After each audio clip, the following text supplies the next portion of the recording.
বিসমিল্লাহির রহমানির রহিম। বিশ্ব আধ্যাত্মিক জ্ঞান সঞ্চার দরবার শরীফের প্রতিষ্ঠাতা আমার মুর্শিদ কেবলা গাউসুল আজম শামীম আলী চিশতির দরবার হইতে আমি কুলসুম চিশতি আপনাদের সকলকে জানাই আন্তরিক শুভেচ্ছা ও অভিনন্দন। আমার মুর্শিদ কেবলা গাউসুল আজম শামীম আলী চিশতির লেখা গ্রন্থ থেকে কিছু তত্ত্বকথা আলোচনা করব। আশা করি আপনারা সবাই মনোযোগ ও ধৈর্য সহকারে শুরু থেকে শেষ পর্যন্ত সম্পূর্ণ আলোচনাটি শুনিবেন। আমি আজকে আপনাদের মাঝে যে আলোচনাটি নিয়ে হাজির হলাম সেই আলোচনাটি হলো একজন ভক্তের জীবন বিফল হয় অনেক সাধনা করার পরেও, কিন্তু কেন? এই নিয়ে কিছু তত্ত্ব আলোচনা করিব। একজন ভক্তের জীবন এত সাধনা করার পরে বিফল হয় কেন? যেমন কোনো ভক্ত সাধনাতেও ভালো, গুরুপ্রেমেও ভালো, ব্যবহার এবং গুরু সেবাও ভালো, এমনকি মানব সেবাও ভালো। দেখা গেছে গুরুর অনেক ভালো ভালো গুণ ক্ষমতাও কামাই করিলেন।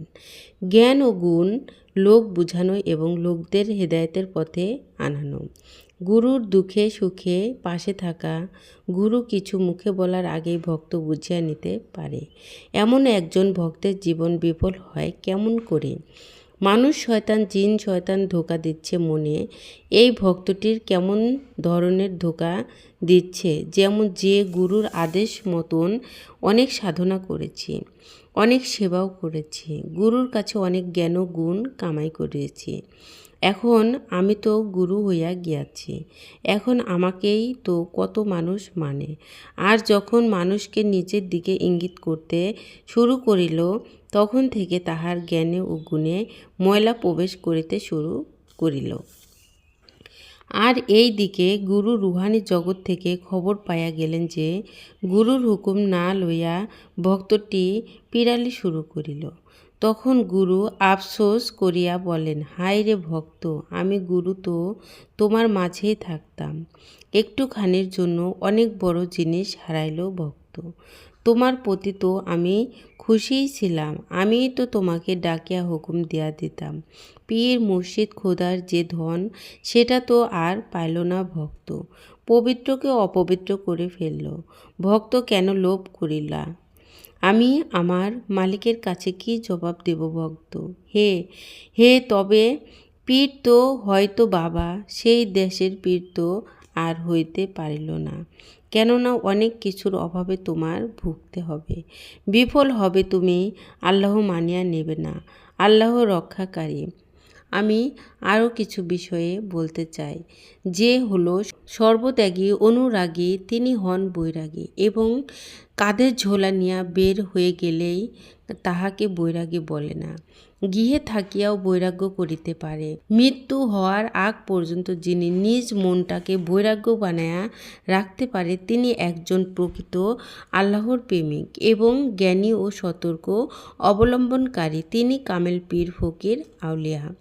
এই রকম একজন ব্যক্তির জীবনী হাতাইয়া দেখলে দেখা যায় তার জীবনে নিজের সুখের চিন্তা কখনোই করে নাই এবং পর উপকারে বেশি করিয়াছেন।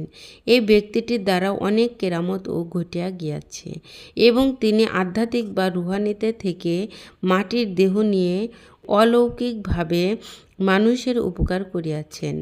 যা হওয়ার ছিল না সামাজিক শক্তি দ্বারা, তাও ঘটিয়াছে এই মহান ব্যক্তি দ্বারা। দুনিয়ার যে মাটির দেহ নিয়া বাঁচিয়া থাকাকালে যার দ্বারা অলৌকিক ঘটিয়াছে, তার দ্বারা আরও ঘটিয়াছে। এক রাষ্ট্র হইতে আরেক রাষ্ট্রে থেকে একজন ভক্ত বা একজন আশিক যখন বিপদগ্রস্ত হইয়া পড়িয়াছে এবং রোগ আক্রান্ত বা পেটের ব্যথায় অস্থির, অন্য রাষ্ট্রের থেকেও যিনি এই সমস্যার সমাধান করিল, এই ব্যক্তিটি মাটির দেহ ছেড়ে গেলে পরেও দেখা যায় আত্মগতভাবেও মানুষের উপকার করতে পারে এবং করতেছে, বহু প্রমাণ আছে।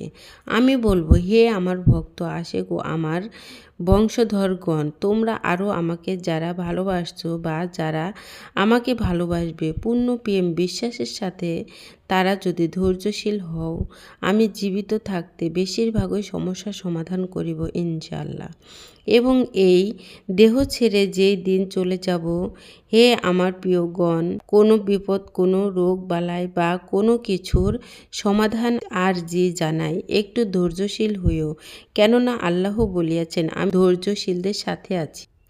সেই আরজি বা দরখাস্ত বেশিরভাগই মঞ্জুর হবে। এ দেশে বা বিদেশে বা দূরে কোথাও, হে আমার প্রিয়গণ, কোনো বিপদগ্রস্ত হয়ে পড়লে আমাকে স্মরণ করিও নামে, রূপে ধ্যানে পড়িয়া। অবশ্যই পূর্ণ বিশ্বাস থাকিতে হবে। হে আমার প্রিয়জনরা, আরও একটি কথা হইল, এই বইটি যদি কেউ ৪১ বার পড়িয়া শেষ করতে পারে, খুব নিখুঁত এবং নীরবে সভ্যতার সাথে, তাহলে আমি বলছি, তিনি আলোকিত জ্ঞান জগতে প্রবেশ করিবে। এবং এই বইটি যদি কেউ মানে বা কিছু কর্ম করে, নিশ্চিত তিনি আউলিয়া হবেন। হে ভক্তগণেরা, আরও একটি কথা হইল, নরযোগ আয়ন যে হবে, আমি নারায়ণের লক্ষ্মী জগতে বামে রেখেছি তাকে। এই জগতে রাখিয়া সাক্ষী, আমি চাইব সে যেন প্রেম সাধনার থাকে ঊর্ধ্বে, আর না হয় আইনে সবার জন্য সমান। হারাতে আমি চাই না কোনো কালেই, এবং একতরফা কিছুই হয় না। দেহ মরে গেলেও তার সাহায্য পাবে মানুষে, এবং কার্যকারী হিসেবে পাবে জগতবাসী। এই জগৎ স্রষ্টা যিনি, তিনি মানুষের মধ্যে থেকে লীলা প্রকাশ করে। এই পৃথিবীতে মানুষ ঋষি আউলিয়াকে দেব দেবতা ও ফেরেশতাও মানে, কারণ সেই মানুষ সাধারণ মানুষ আর থাকে না, স্বয়ং আল্লাহর রূপের সাথে যোগ হইয়া মানুষের সাথে যোগ হইয়া যায়। আমি যে কথাগুলো আপনাদের মাঝে তুলে ধরেছি, এগুলো সম্পূর্ণ আমার মুর্শিদের লেখা এবং আমার মুর্শিদের কথা।